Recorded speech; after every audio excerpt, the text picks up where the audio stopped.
My daughter's place card was already gone when we reached the table. Emily stopped beside me, still holding the small silver clutch she had carried into the hotel ballroom. For half a second, she looked as if she thought she had simply missed her name among the cream-colored cards arranged around the centerpiece. Then Margaret Mercer smiled. "Oh, Emily, we moved you down there." She pointed toward the far end of the long table, where 2 seats had been added beside several guests I didn't recognize. Emily glanced at the chair beside her husband, Daniel. Someone else's name sat there now. Margaret lowered her voice just enough to pretend she was being discreet, but not enough to prevent the people nearest us from hearing. "The actual business family needs to sit together tonight. You understand?" Emily gave a small laugh. I knew that laugh. It was the one she used when something hurt, and she wanted everyone else to feel comfortable about it. "Of course," she said. Daniel looked up from his conversation with his father, Charles. His eyes moved from Emily to the place card, then to his mother. For one hopeful second, I expected him to stand. Instead, he leaned toward Emily and murmured, "Just ignore her tonight." Emily nodded. That bothered me more than Margaret's smile. I had been invited because the evening was supposed to celebrate the Mercer family's newest expansion, 3 properties scheduled to open over the coming months. Daniel had married Emily 4 years earlier, and although I had never been particularly close to his parents, we had always managed civility. At least I had thought we had. I followed Emily toward the seats Margaret had assigned us. Before I sat down, I noticed 2 men near the center of the room. I knew both faces. One of them had worked with me years earlier. The other belonged to a company I had dealt with often enough that we still exchanged Christmas messages. Neither noticed me. I said nothing. Dinner had barely started when Margaret found another opportunity. Someone complimented Emily's dress, and Margaret smiled across the table. Daniel has certainly introduced her to a different world. A few people laughed politely. Emily looked at her plate. Margaret continued. "Robert did his best, of course. But there's only so much you can provide on an operations salary."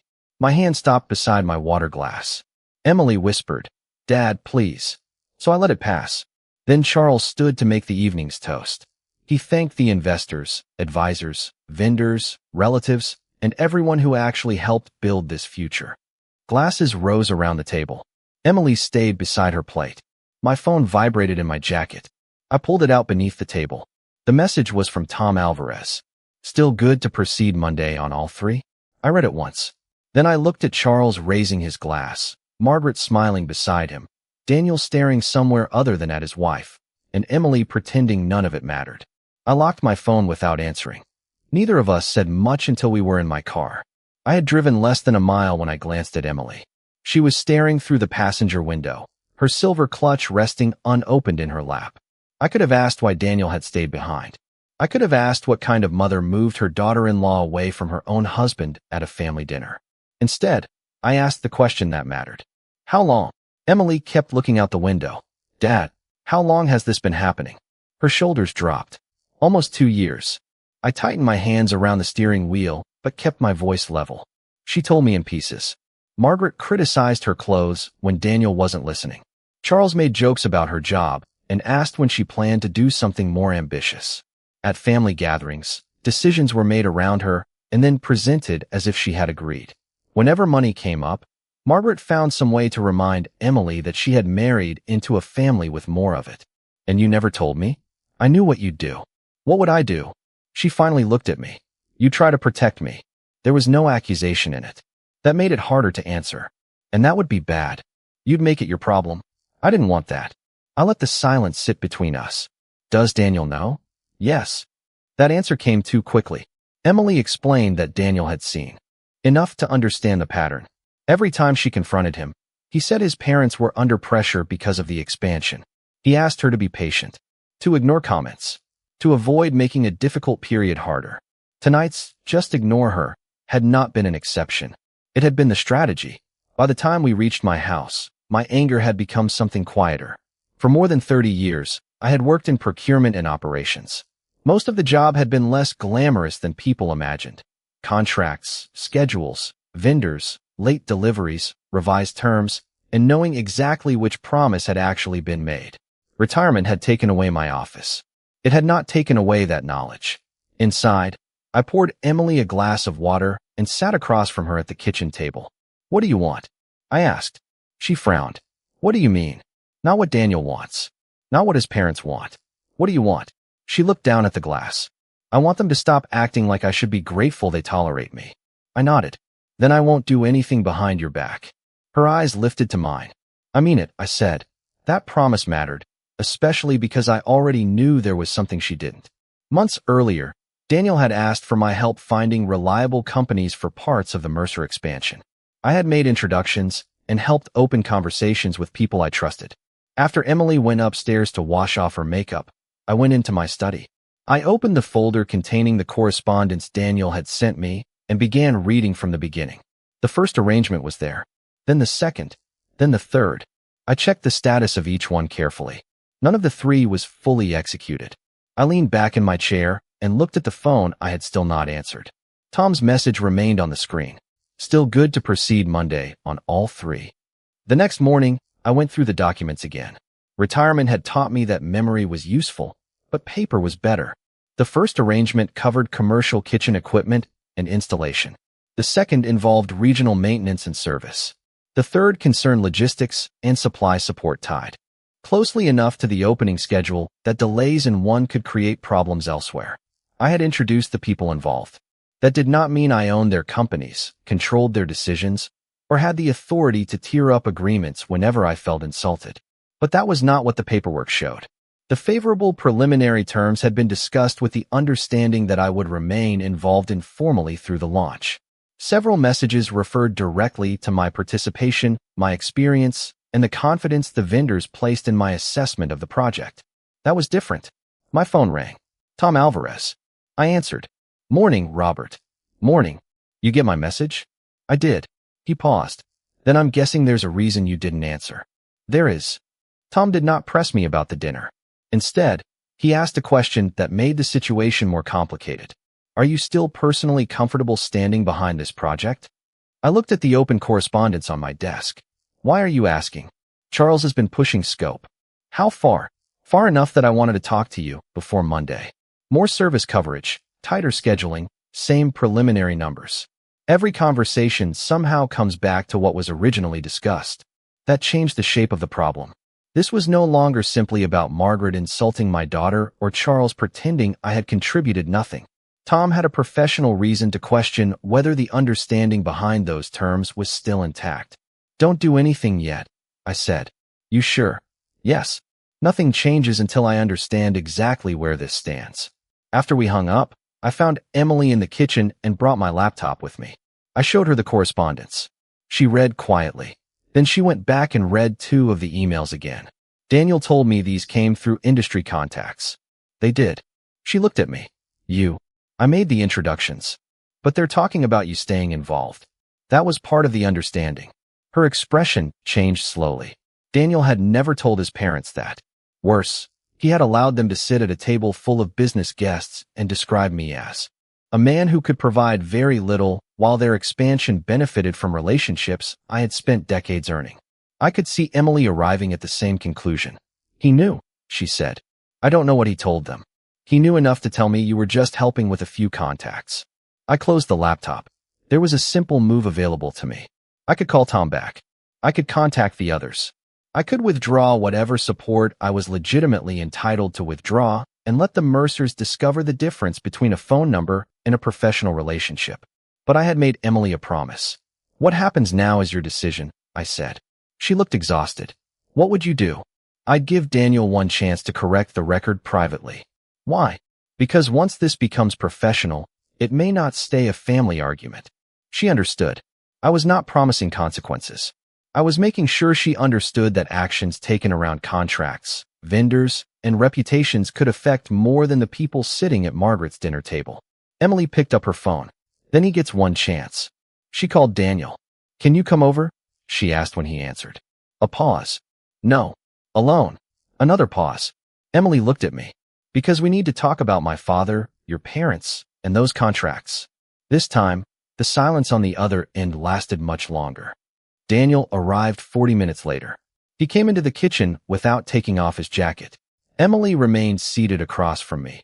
and I could tell from the way he looked between us that he already understood this was not going to be another conversation he could smooth over with a few quiet assurances. Emily started. Did you know your mother was going to move my seat? No. Did you know she's been treating me like this for almost 2 years?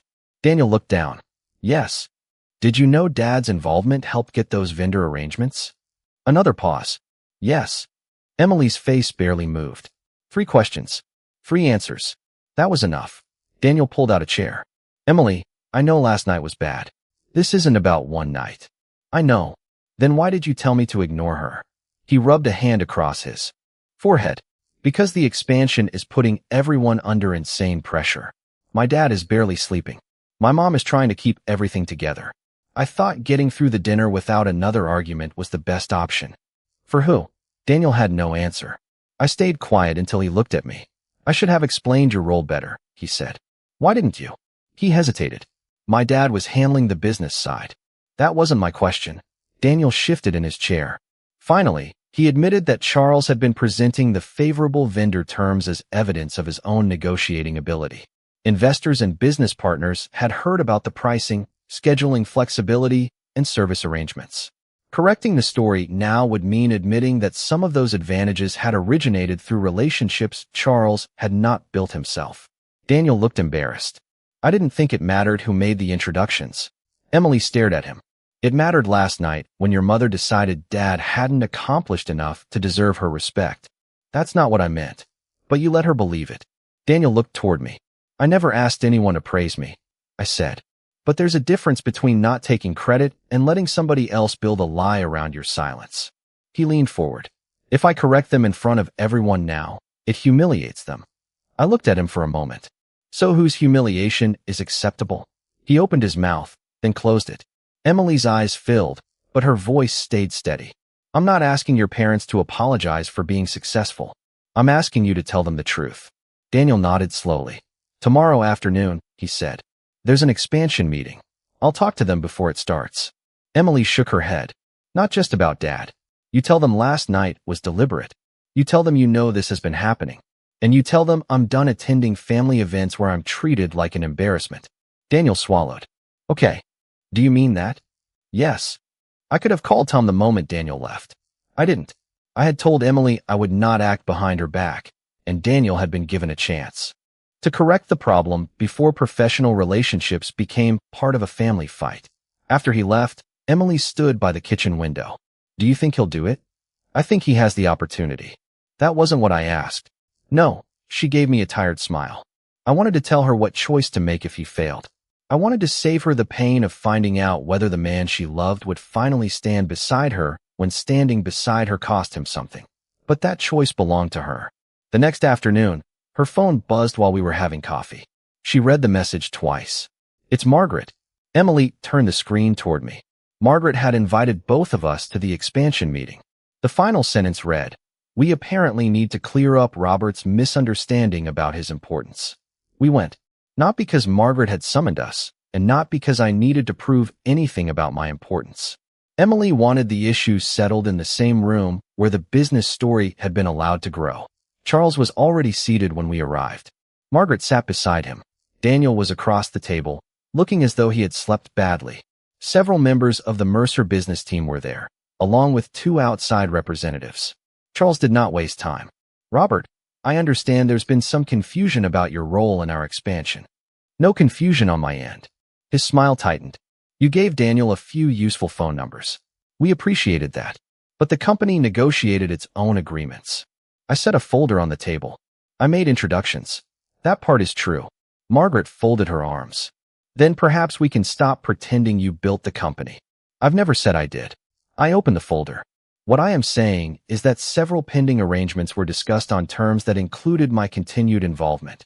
I slid copies of the relevant emails across the table. No dramatic flourish. No hidden document pulled from nowhere. These were the same messages Emily and I had reviewed at my house. Charles read the first page, then the second. One of the outside representatives leaned closer. The emails were clear. They referenced my involvement through implementation, questions routed through me, and preliminary terms offered with the expectation that I would remain available during the launch. Margaret barely looked at them.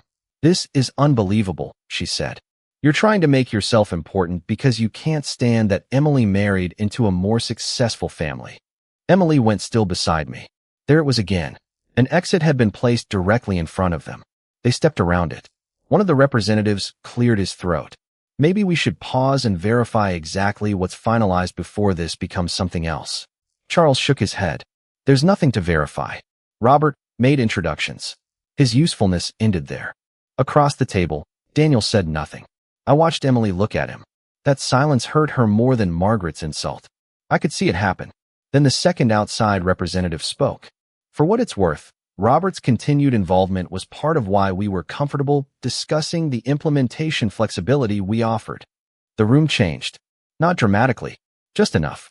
People who had been watching me as though I were an offended father began looking at the papers instead. Charles noticed. He leaned back. "Fine." Robert helped. "That doesn't give him control over our contracts." "It doesn't," I said. Margaret looked almost relieved. Charles gave a short laugh. "Then I'm not sure why we're wasting everyone's time. I can't cancel a binding contract because you insulted my daughter. I wouldn't try." That quieted the room again. I gathered the pages in front of me. "But before you decide none of this matters, you should check something." Charles frowned. "What?" "Which agreements are actually signed?" For the first time since Emily and I had walked into the room, his expression changed. Charles turned to one of his managers. "Check them." The man opened his laptop. Nobody spoke while he worked through the files. I already knew what he would find. One agreement had progressed far enough that existing obligations remained in place. I had no intention of interfering with it, and I said so before anyone could suggest otherwise. "That one stands," I said. "Whatever happened between our families doesn't change a commitment that already exists." Charles looked at me as if that proved his point. The manager kept reading. "The other three are still pending final authorization and conditions." Margaret's expression tightened. Charles, however, relaxed. "You see," he said, "this is ridiculous." I wasn't sure what conclusion he had reached. Then he explained it. "You're angry. Fine. But you're not going to damage a project that affects your own daughter and son-in-law just because Margaret hurt your feelings." Emily looked at him. Charles continued. "Family gets angry. Family says things. Eventually, family falls in line." There was something almost reassuring in his certainty. He genuinely believed my relationship with Emily guaranteed my cooperation with him. Daniel finally spoke. "Emily, can we go?" She turned toward him. "We can talk about this privately," he said. "Please." For several seconds, she said nothing. Then she stood. Daniel stood too, relief appearing on his face. I thought she might leave with him. Instead, Emily placed both hands on the back of her chair. "Did you tell them?" Daniel stopped. "What?" "You promised me yesterday that you would tell them the truth before this meeting. Did you?" His eyes moved toward Charles. That was answer enough. "Daniel." "I tried." Emily's voice dropped. "What does that mean?" "My dad said this wasn't the time to jeopardize the expansion over a family argument." "And you agreed." "I thought I could fix it after things settled down." Emily stared at him for a long moment. Then she slowly removed her wedding ring. She did not throw it. She did not announce that their marriage was over. She placed it on the table between them. "I can't keep wearing this like everything is normal while you keep deciding that protecting me is optional." Daniel went pale. The room suddenly felt too small. I looked at the documents again. Withdrawing my support from the pending arrangements would not only affect Charles and Margaret. Delays could reach employees, schedules, and people who had nothing to do with this family dispute. And Emily had a marriage tied to the consequences. I would not make that choice for her. "Emily." She looked at me. "If I withdraw my name and support from the pending deals, are you asking me to stop?" Everyone was quiet. She understood exactly what I was asking. She looked at Daniel, then at Margaret and Charles, then back at me. "I won't ask you to stake your reputation on people who use it privately and call you useless publicly." There was pain in her voice, but no uncertainty.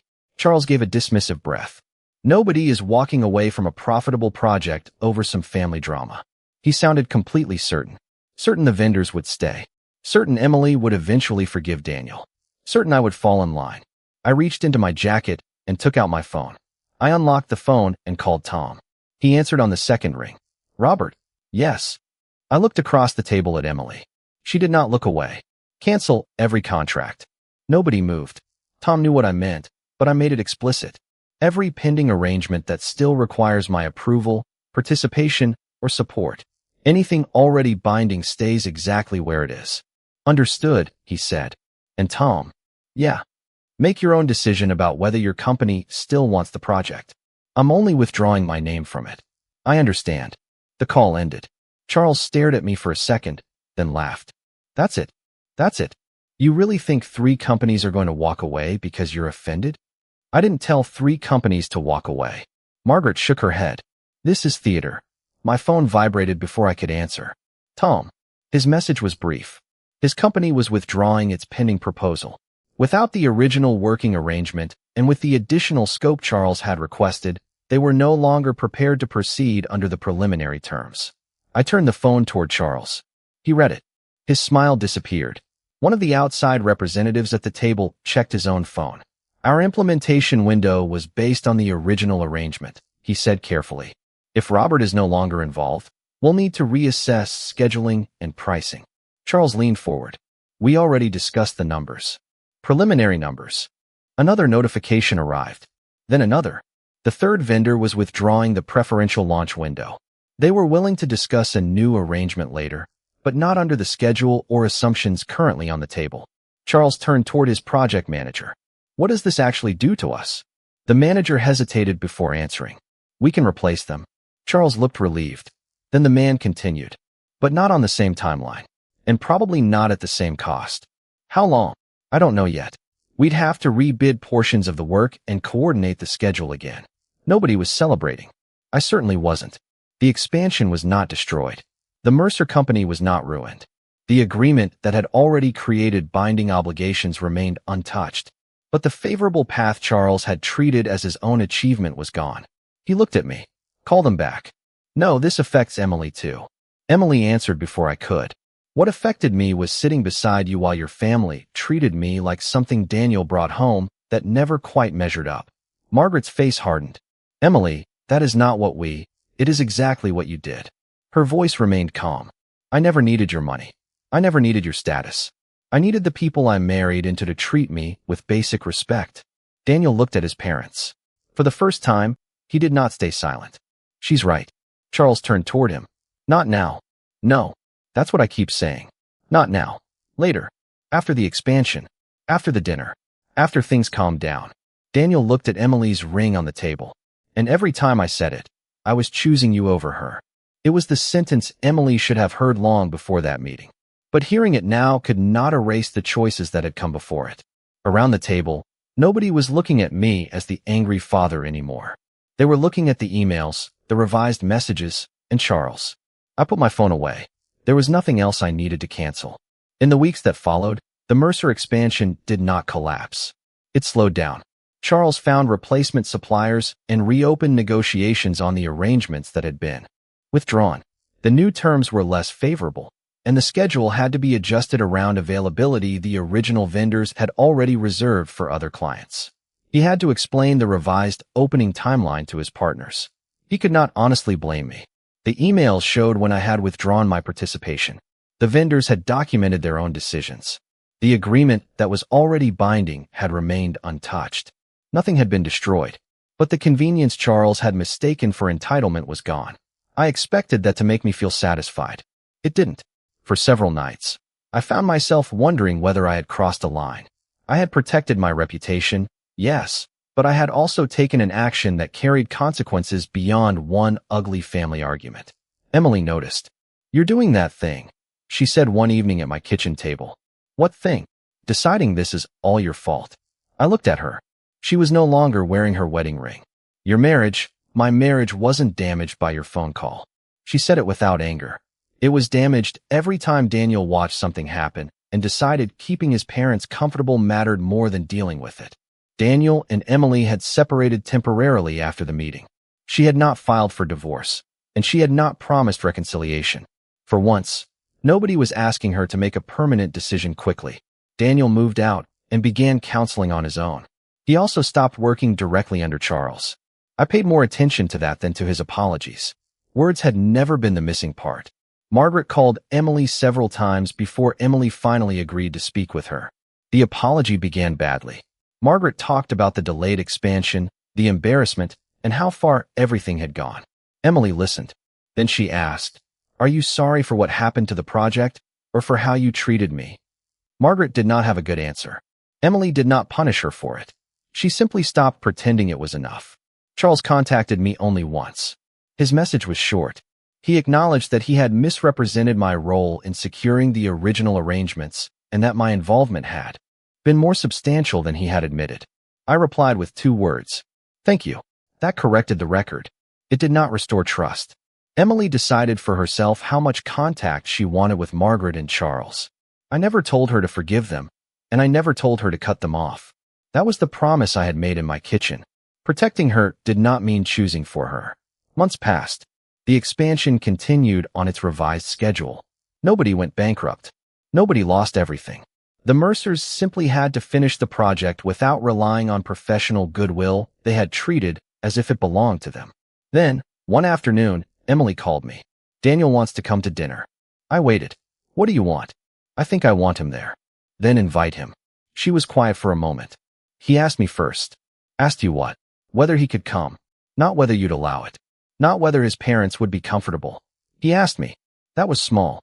But after everything that had happened, small things mattered. Daniel was not coming as Charles Mercer's son or as someone sent to repair the family's image. He was asking to come as Emily's husband. And this time, he was waiting for her answer. By the time the Mercer expansion finally opened, several months had passed. The opening happened later than Charles had planned, and at terms he probably would never have chosen voluntarily, but it happened. I did not attend the corporate celebration.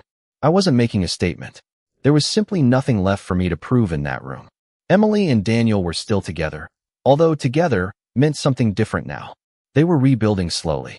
Daniel continued counseling, kept distance between his work and his father's business, and stopped asking Emily to tolerate something simply because confronting it would make his parents uncomfortable. Emily did not reward those changes with instant forgiveness. She watched whether they lasted. Her relationship with Margaret and Charles remained limited. There were occasional calls and short visits, but no return to the old arrangement where everyone pretended a cruel remark was harmless as long as it came with a smile. One Saturday, I invited Emily and Daniel to dinner at my house. Nothing formal, just dinner. About an hour before they were supposed to arrive, Emily came by early. She walked into my kitchen wearing a dark dress and stood there as if she expected me to inspect it. "Is this good enough?" I looked up from the cutting board. "For dinner. For everyone."